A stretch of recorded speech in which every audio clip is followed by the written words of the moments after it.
Good morning students. इस video के अंतर्गत हम लोग स्टोरी राइटिंग के विषय में ज्ञान प्राप्त करेंगे। परीक्षा के अंतर्गत राइटिंग स्किल्स में कभी कभी स्टोरी का आउटलाइन दे दिया जाता है, रूपरेखा दे दी जाती है कहानी की। वो कई तरह से हो सकता है, शब्दों के माध्यम से संकेत दिया जाता है, या कहानी अधूरी लिख दी जाती है, या कुछ शब्दों को भर करके वो कहानी को पूरा कर देना होता है। तीन तरह के मॉडल होते हैं। एक तो शब्द के माध्यम से प्रेजेंट टेंस में संकेत कर दिया जाता है, उस संकेत के माध्यम से आप पास्ट टेंस में कहानी को लिखिए। दूसरा तरीका होता है कि कहानी लिखी होती है, बीच बीच में शब्दों को खाली कर दिया जाता है, उस जगह पर शब्दों को भर के कहानी पूरा कर दीजिए। और तीसरा होता है कहानी 1/2 या 1/3 लिख दी जाती है प्रारंभ की, और उसके बाद कहानी को आप पूरा कर दें। यहाँ पर संकेत दिए गए हैं, इस संकेत के माध्यम से कहानी को पूरा करना है। द ग्रेटेड डॉग, यह एक लालची कुत्ते की कहानी दी गई है। डॉग स्टील्स ए बोन। संकेत को पहले पढ़ते हैं, सावधानी से समझते हैं कि इसके द्वारा कौन सी कहानी का रूपरेखा बनाया गया है। डॉग स्टील्स ए बोन, कुत्ता हड्डी चुराता है। रन्स आउट ऑफ विलेज, गांव से बाहर भाग जाता है। क्रॉसेज ए ब्रिज, नदी के ऊपर पुल को पार करता है। सी रिफ्लेक्शन इन वाटर, पानी में अपने प्रतिबिंब को देखता है। Thinks another dog with bone, प्रतिबिंब को दूसरी हड्डी सहित एक दूसरे कुत्ते को समझता है। जम्प्स, कूद जाता है। वन मोर बोन, एक और हड्डी प्राप्त करने के लिए कूद जाता है। पनिश्ड फॉर ग्रीड, लालच के लिए उसे सजा मिलती है। ए डॉग, एक कुत्ता, कहानी को पूरा करते हैं। ए डॉग, एक कुत्ता, स्टोल ए बोन, या पहले शुरू कर देंगे। There was a greedy dog, एक लालची कुत्ता था। स्टार्टिंग में there was a greedy dog, एक लालची कुत्ता था। ही स्टोल ए बोन, उसने एक हड्डी चुराई। He stole a bone. He ran out of the village with it, इसे लेकर वह गांव के बाहर भाग गया। He ran out of the village with it, वह इसे लेकर के गांव के बाहर भाग गया। When he saw, he was crossing a bridge, पुल, जब वह पुल को पार कर रहा था। When he was crossing a bridge, जब वह एक पुल को पार कर रहा था। He saw his reflection, प्रतिबिंब, छाया, उसने अपने ही छाया को देखा। इन द वाटर, पानी में, यानी जब वह गांव से बाहर नदी के पुल को पार कर रहा था तो उसने अपनी ही छाया पानी में देखे।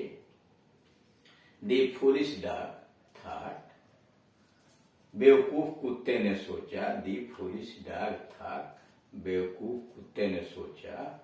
That there was another dog with a bone, कुत्ते ने सोचा कि हड्डी सहित एक दूसरा कुत्ता भी है।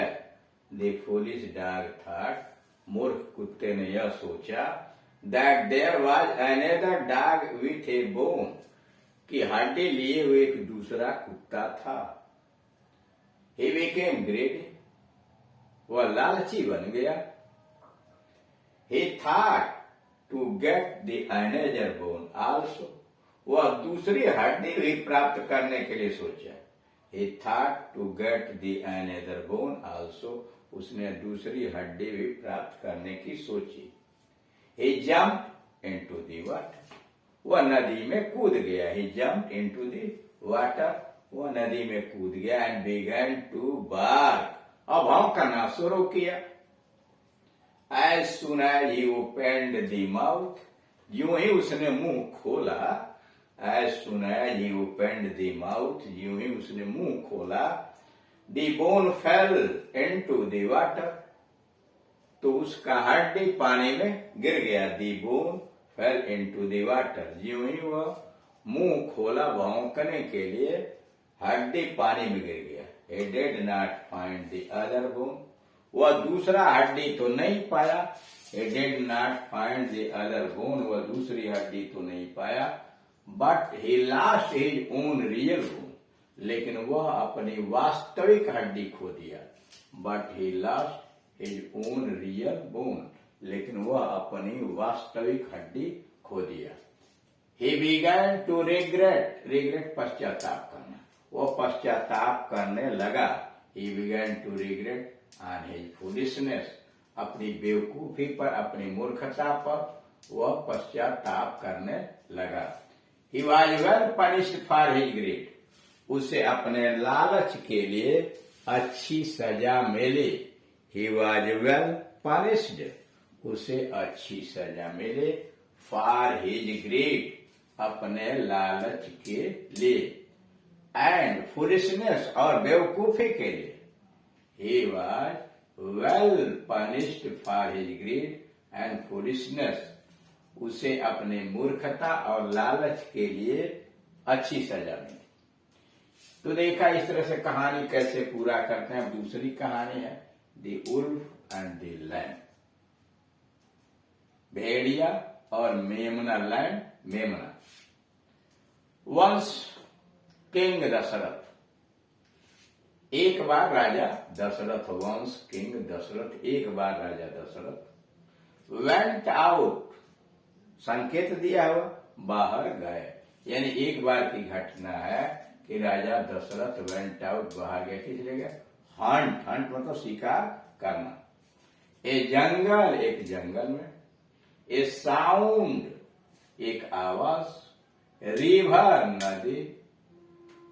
थाट, सोचा। ए बोर, सुअर। वाटर, पानी।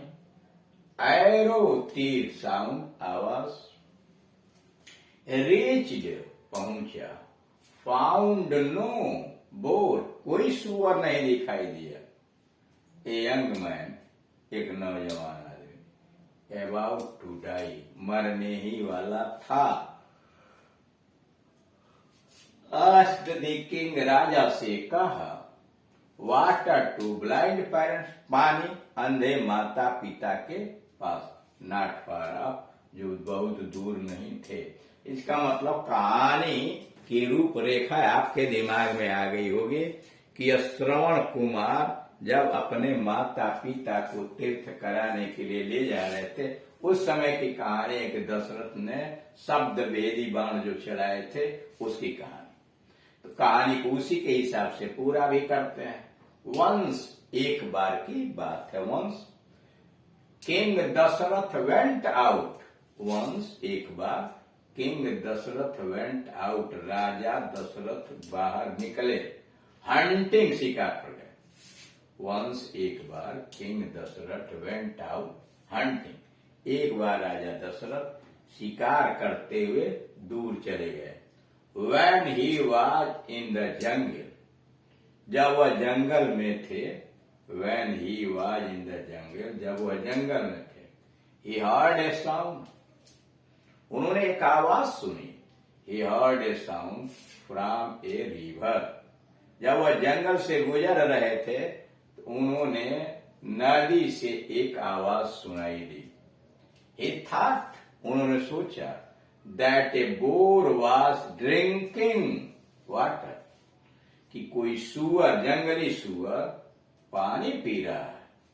He thought, उन्होंने सोचा, that the boar, जंगली सुअर was drinking water, उन्होंने यह समझा कि कोई जंगली सुअर पानी पी रहा है। He shot an arrow, he shot an arrow at the sound, उन्होंने शब्द भेदी बाण चला दिए। He shot an arrow at the sound, उन्होंने शब्द भेदी बाण चलाए। When he reached the spot, जब वो उस स्थान पर पहुंचे। When he reached the spot, जब वो उस स्थान पर पहुंचे। He found no boar, तो उन्होंने पाया कि वहां कोई सुअर नहीं था। When he reached the spot, जब वो उस स्थान पर पहुंचे, he found, उन्होंने पाया, no goat, कोई सुअर वहां नहीं था, but a young man, बल्कि एक नौजवान आदमी, who was about to die, जब वह स्थल पर पहुंचे तो वहां कोई जंगली सुअर नहीं था, बल्कि एक नौजवान मरने के कगार पर था, मरने ही वाला था। But a young man who was about to die, यानी सुअर के जगह पर एक नवयुवक था जो मरने ही वाला था। The young man asked the king, नवयुवक ने राजा से कहा।